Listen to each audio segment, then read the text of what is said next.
بسم اللہ الرحمن الرحیم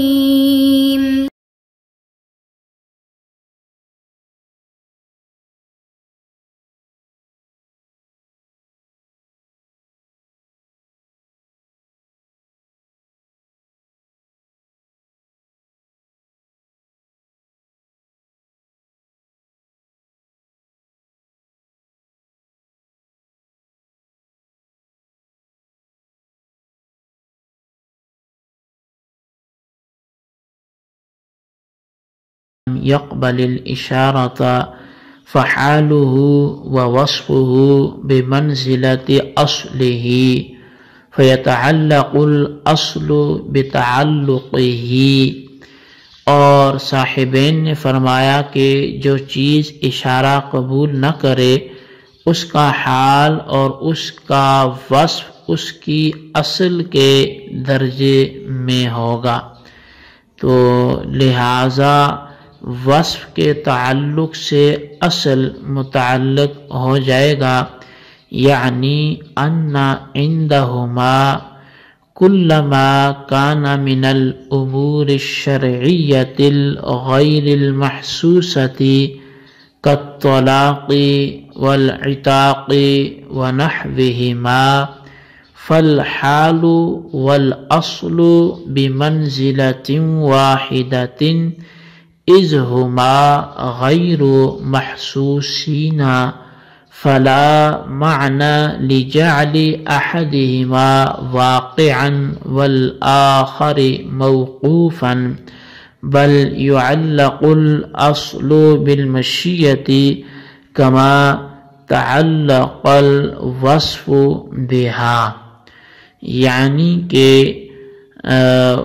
صاحبین کے نزدیک ہر وہ چیز جو امور شرعیہ غیر محسوسہ میں سے ہو، جیسے طلاق، عتاق وغیرہ، تو اس کا حال اور اصل دونوں ایک شے کے مرتبہ میں ہیں، کیونکہ وہ دونوں غیر محسوس ہیں، پس ان میں سے ایک کو واقع اور دوسرے کو موقوف قرار دینے کے کوئی معنی نہیں ہے، بلکہ اصل کو مشیت پر معلق کیا جائے گا، جیسا کہ وصف مشیت کے ساتھ متعلق ہے۔ تو فلا یقع ما لم تشاء وذلك لئلا يلزم الترجیح بلا مرجح، تو پس لہذا طلاق واقع نہیں ہوگی جب تک کہ عورت نہ چاہے، اور یہ اس وجہ سے ہے تاکہ ترجیح بلا مرجح لازم نہ آئے، لا لأن قیام العرض بالعرض ممتنع فينبغي أن يقوم معا بالمحل على ما ظنوا أو بنوا عليه النکات۔ تو فرمایا کہ نہ اس وجہ سے کہ عرض کا قیام عرض کے ساتھ ممتنع ہے، پس مناسب ہے کہ اصل اور وصف دونوں ایک ساتھ محل میں قائم ہوں، اور اس کے مطابق جو فقہاء نے خیال کیا ہے۔ اور وَبِمَا حَرَّرْنَا إِن دَفَعَ مَا قِيلَ إِنَّ فِي كَلَامِ الْمُصَنِّفِ مُسَامَحَةَ الْقَلْبِ والأولى أن يقول فأصله بمنزلة حاله ووصفه فيتعلق الأصل بتعلقه۔ اور جو ہم نے تحریر کیا تو اس سے وہ اعتراض بھی دور ہو گیا کہ مصنف کے کلام میں قلب کی غلطی ہے، اور اولا یہ تھا کہ مصنف یوں فرماتے کہ فَأَصْلُهُ بِمَنْزِلَةِ حَالِهِ وَوَصْفِهِ فَيَتَعَلَّقُ الْأَصْلُ بِتَعَلُّقِهِ۔ تو فرمایا جی کہ وَذَلِكَ لِأَنَّهُ إِذَا جَعَلَ الْحَالَ وَالْأَصْلَ بِمَنْزِلَةِ الشَّيْءِ الْوَاحِدِ أَخَذَ كُلٌّ مِّنْهَا حُكْمَ الْآخَرِ،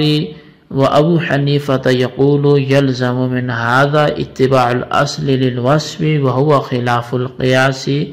فلا يعتبر۔ تو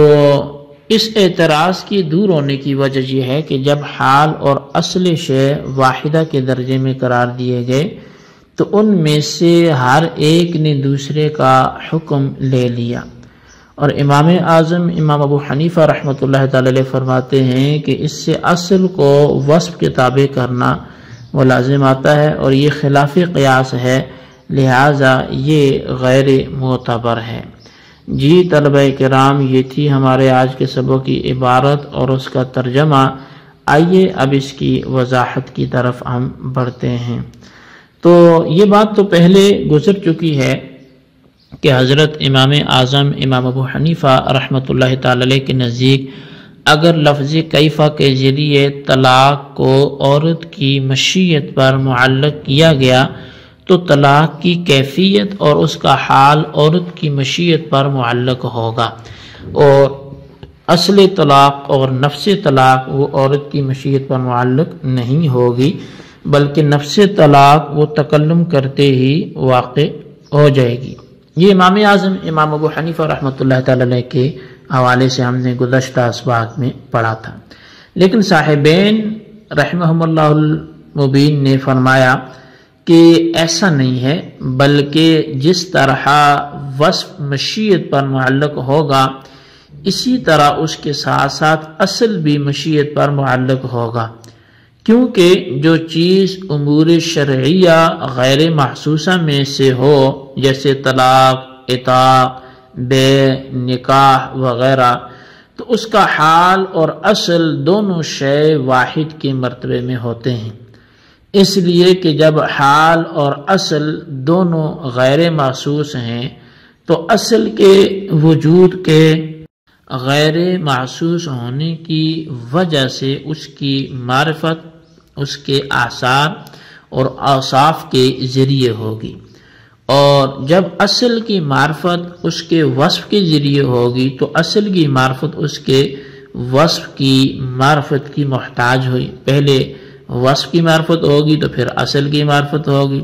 اور وصف اصل کا محتاج ہوتا ہے، لہذا جب وصف اور اصل دونوں میں سے ہر ایک کا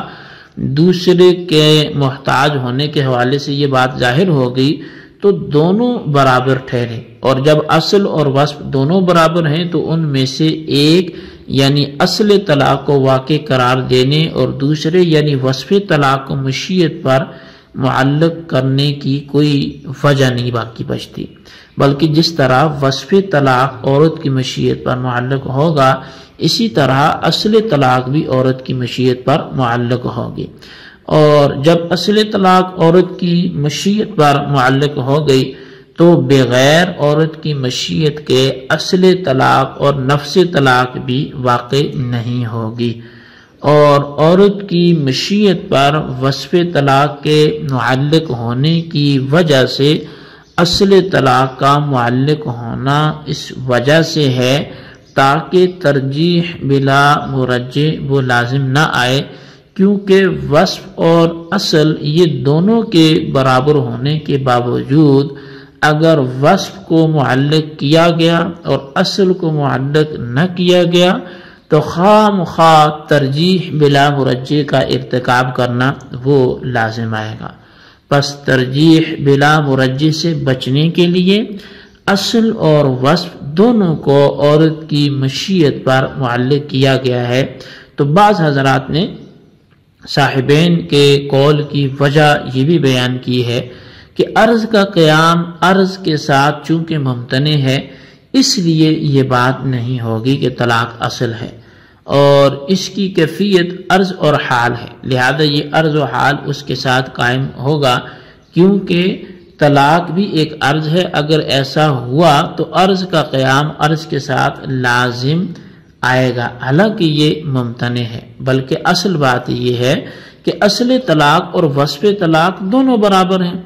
لہذا مناسب بات ہی یہی ہے کہ یہ دونوں ایک ساتھ محل یعنی عورت میں قائم ہوں۔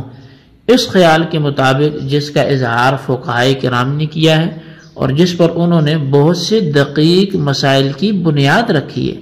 تو الغرض جب یہ دونوں برابر ہیں اور ایک ساتھ محل میں قائم ہوں گے تو ان میں سے جب ایک عورت کی مشیت پر معلق ہوگا تو دوسرا بھی معلق ہوگا، اور یہ وجہ چونکہ متن کی عبارت کی مخالف ہے اس طور پر کہ متن میں دونوں کو برابر قرار نہیں دیا گیا بلکہ ایک کو اصل اور ایک کو وصف اور حال قرار دیا گیا، اس لیے شارح نے اس وجہ سے اعراض کیا اور یہ کہا کہ اصل اور وصف دونوں کی مشیت پر معلق ہونے کی یہ وجہ ہرگز نہیں ہے، قیام میں عرض بالعرض ممتنع ہے، بلکہ وہ وجہ ہے جس کو پہلے بیان کیا گیا۔ جی طلبہ کرام، یہ تھی ہمارے آج کے سبق کی عبارت، ترجمہ اس کی وضاحت، ایک سوال جواب ہے وہ ہم انشاءاللہ آئندہ سبق میں دیکھیں گے۔ تو جتنا ہم نے پڑھا اس کو اچھی طرح یاد کریں، اس کو سمجھیں، اس کو خلاصے کو رجسٹر پر لکھیں، بالخصوص ان سوالات کے جوابات بھی دیں۔ سوال نمبر 1 یہ ہے کہ صاحبین کا کیفیہ کے ذریعے عورت کو طلاق کی مشیت پر معلق کرنا، یعنی طلاق کو عورت کی مشیت پر معلق کرنا، اس حوالے سے کیا نظریہ ہے، وضاحت فرمائیں۔ اور سوال نمبر 2 یہ ہے کہ بعض حضرات کا صاحبین کی قول کی وجہ بیان کرنا وہ کیا تھا، اس کی بھی وضاحت کریں۔ اللہ تبارک و تعالیٰ سے دعا ہے جو کچھ ہم نے پڑھا سنا سے یاد رکھنے کی توفیق نصیب فرمائے، آمین، بجاہ نبی الامین صلی اللہ علیہ وسلم۔